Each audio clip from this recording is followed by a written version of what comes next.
Hey, thanks so much for tuning into the Daily Dose for Spiritual Growth. Hopefully you have been encouraged, inspired through the book of Mark so far. We're going chapter by chapter, learning and discovering who Jesus is, his life, his ministry, what he did, why he did what he did, his style of approaching people and his care and compassion, and yet confronting the foolishness of the Pharisees.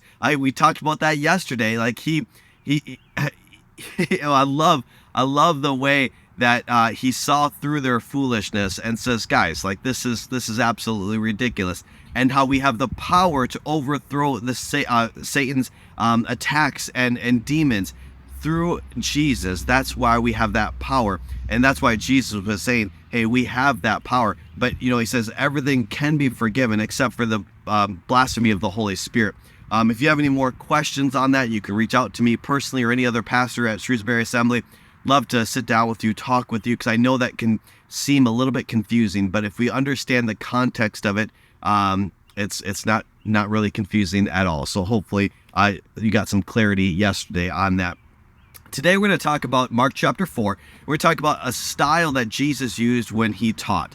He often spoke in parables. Well, what's a parable? A parable is a word picture, a story that brings clarity to what's going on around the situation environmentally, and then bringing spiritual meaning to it. He often talked about farming and planting and seeding and watering and trees and vineyards and all those things, fishing. Why? Because that's what people were doing. And so when they would be doing those everyday tasks, they would not just be thinking about the task at hand, but they would think about eternity. They would think about what Jesus has done for them and what is to come. And no different today. So today we're going to talk about a parable of the seeds, or really the parable of the soils. It's often considered as well. Mark chapter 4, starting in verse 3, says, "Listen, a farmer went out to plant some seed. As he scattered it across his field, some of the seed fell on a footpath, and some birds came and ate it. Other seeds fell on the shallow soil with underlying rock. The seed sprouted quickly because the soil was shallow, but the plant soon wilted under the hot sun, and since it didn't have deep roots, it died.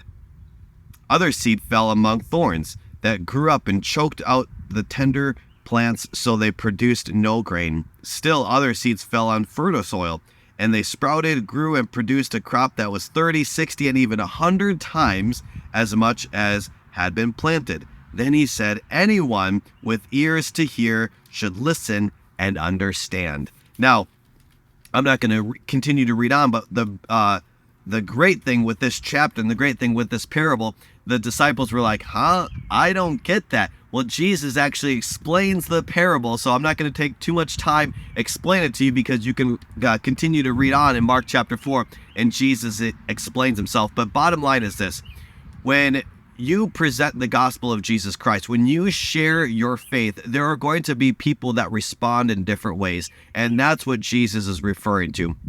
And you may have people who completely reject it. That's like, the seed goes on concrete, and the birds will come and eat it. They'll completely reject it.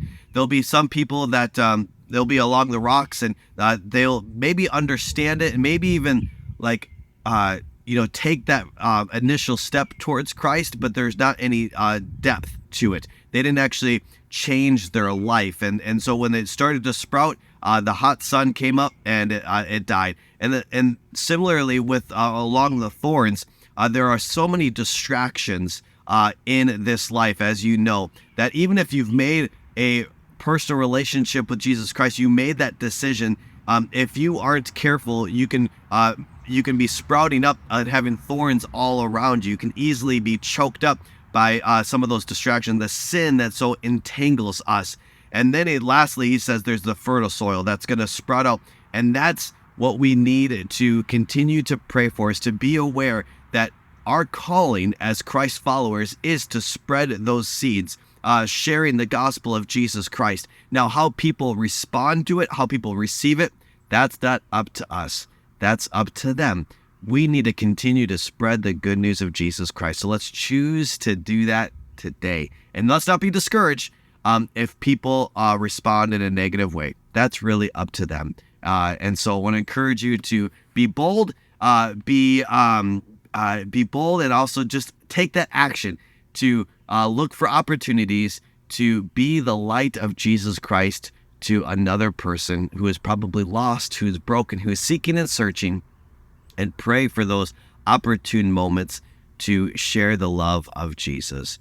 May you be encouraged and inspired as you choose to do that today. I want to encourage you to continue to read Mark chapter 4 as Jesus explains this parable, as well as some other things in Mark chapter 4. Hey, thanks so much for tuning in. Make sure you tune in tomorrow for the Daily Dose for Spiritual Growth.